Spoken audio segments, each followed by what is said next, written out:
Petrol ಹಾಕಿಸ್ಕೊಳ್ಳೋದಕ್ಕೆ ಕಷ್ಟ, ಊರಿಗೆ ಕಷ್ಟ, ಬಡವರಿಗೇನಿಲ್ಲ.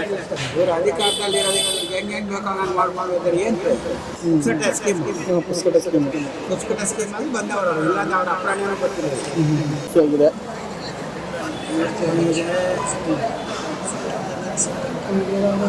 ಪೆಟ್ರೋಲ್ ಹಾಕಿಸ್ಕೊಳ್ಳೋದಕ್ಕೆ ಕಷ್ಟ, ಊರಿಗೆ ಕಷ್ಟ, ಬಡವರಿಗೇನಿಲ್ಲ ಕಷ್ಟ.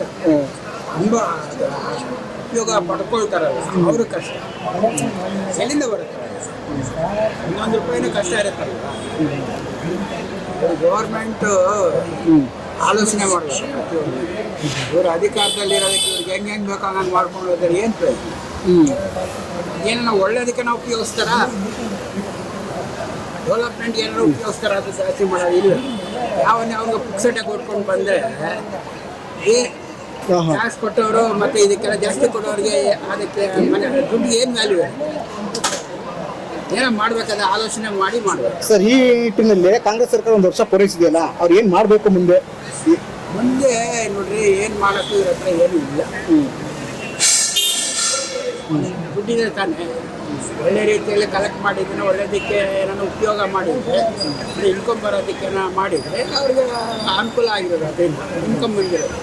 ಇವರು ಕೊಟ್ಟಿದ್ದನ್ನೆಲ್ಲ ಅವ್ರವ್ರಿಗೆ ಹಾಳು ಮಾಡ್ಕೊಂಡು ಹೋಗ್ತಾರೆ. ಅದನ್ನು ಏನು ಡೆವಲಪ್ ಆಗುತ್ತೆ ಸರ್? ಈಗ ರಾಜ್ಯ ಸರ್ಕಾರ ಅಂತ ಬಂದರೆ ಹೆಚ್ಚಿನದಾಗಿ ಬೆಲೆ ಏರಿಕೆ ಮಾಡಿದ್ದು ಬಿಜೆಪಿನ ಕಾಂಗ್ರೆಸ್ ಸರ್ಕಾರ. ಅದು ಬಿಡಿ, ಎಲ್ಲ ಗೌರ್ಮೆಂಟ್ ಬಂದಾಗ ಸ್ವಲ್ಪ ಹೆಚ್ಚು ಕಮ್ಮಿ ಆಗುತ್ತೆ, ಅವರು ಇವರು ಅಂತ ಇಲ್ಲ. ಬಟ್ ಏನಂದರೆ ಸೆಂಟ್ರಲಲ್ಲಿ ಯಾವುದಿರುತ್ತೆ ಅದು ಸ್ಟೇಟಲ್ಲಿ ಸ್ವಲ್ಪ ಅನುಕೂಲ ಇರುತ್ತೆ. ಸರ್, ಈಗ ಕೊನೆ ಬಾರಿ 2019 ಲೋಕಸಭಾ ಇದರಲ್ಲಿ ಬಿಜೆಪಿ 300 ಜಾಸ್ತಿ ಇತ್ತು, ಈಗ ಕಡಿಮೆ ಆಗಿದೆ. ಅದ್ರ ಬಗ್ಗೆ ಹೇಳ್ತೀರಾ? ಅದೇ ಇವರೆಲ್ಲ ಅದು ಇದು ಲಾಸ್ಟ್ ಮಿನಿಟಲ್ಲಿ ಕೊಟ್ಟರಲ್ಲ, ಕಡಕ್ ಏನೋ ತಡಕ್ ಪಡಕ್ ಅದರಿಂದ ಬಂದಿರೋದು. ಇವಾಗ ಮತ್ತೆ ಕೇಸ್ ಹಾಕಿದಾರಲ್ಲ, ಅದನ್ನು ಮುಂದುವರ್ಸಿದ್ರೆ ಇವರೆಲ್ಲ MP-ಗಳೆಲ್ಲ ಹಾಳಾಗೋಗ್ತಾರೆ. ಮತ್ತೆ ಸರ್, ರಾಜ್ಯದಲ್ಲಿ ಕಾಂಗ್ರೆಸ್ ಸರ್ಕಾರದ ಕೊನೆ ಬಾರಿ ಒಂದು ಸೀಟ್ ಇತ್ತು ಕಾಂಗ್ರೆಸ್ಸಿಂದ, ಈ ಸಲ 9 ಆಗಿದೆ. 9 ಅಂದ್ರೆ ಅದೇ ಪುಕ್ಸಟ ಸ್ಕೀಮಲ್ಲಿ ಬಂದವರು, ಇಲ್ಲಾಂದ್ರೆ ಅವ್ರ ಅಪ್ರಾಣಿಯನ್ನು ಗೊತ್ತಿಲ್ಲ. ಸರ್, ಈ ನಿಟ್ಟಿನಲ್ಲಿ ಏನಪ್ಪಾ ಅಂದ್ರೆ ನರೇಂದ್ರ ಮೋದಿ 10 ವರ್ಷ ಪೂರೈಸಿ 15 ವರ್ಷ ಕಾಲಿಟ್ಟಿದ್ದಾರೆ ಪ್ರಧಾನಮಂತ್ರಿಯಾಗಿ. ನರೇಂದ್ರ ಮೋದಿ ಅವರು 10 ವರ್ಷ ಪೂರೈಸಿ 15 ವರ್ಷಕ್ಕೆ 3ನೇ ಬಾರಿ ಪ್ರಧಾನಮಂತ್ರಿ ಕಾಲಿಟ್ಟಿದ್ದಾರೆ. ಅದ್ರ ಬಗ್ಗೆ ಹೇಳ್ತೀರಾ ಸರ್? ಅವ್ರು ಇರೋದ್ರಿಂದನೇ ನಾವೆಲ್ಲ ಚೆನ್ನಾಗಿರೋದು ಇರೋದಲ್ಲಿ. ಅವ್ರು ಇಲ್ಲ ಅಂದಿದ್ರೆ ಈ ಕಾಂಗ್ರೆಸ್ ಗೌರ್ಮೆಂಟ್ ಏನೇನು ಇದ್ದಿತ್ತು ಅಂದ್ರೆ ಇಷ್ಟೊತ್ತಿಗೆ ಚಿಕ್ಕನಾಕಿನಲ್ಲಿ ಚಿಪ್ ಹಿಡ್ಕೊಂಡು ಓಡಾಡ್ಬೇಕಿತ್ತು ಎಲ್ಲ ದೇಶಕ್ಕೂ.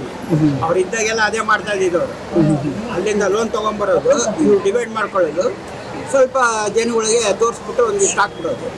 ಈ ಅವ್ರಿಗೆ ಇರ್ತಾರಲ್ಲ ಅಸ್ಟೆಂಟ್ಗಳು, ಅವು ನಮ್ಮ ಇವರು ಅದು ಮಾಡಿದ್ರು ಇದು ಮಾಡೋದು ಅಂತ ಅವರು ಅರ್ಧ ಕಮಿಷನ್ ಅವ್ರು ತಿನ್ನೋದು.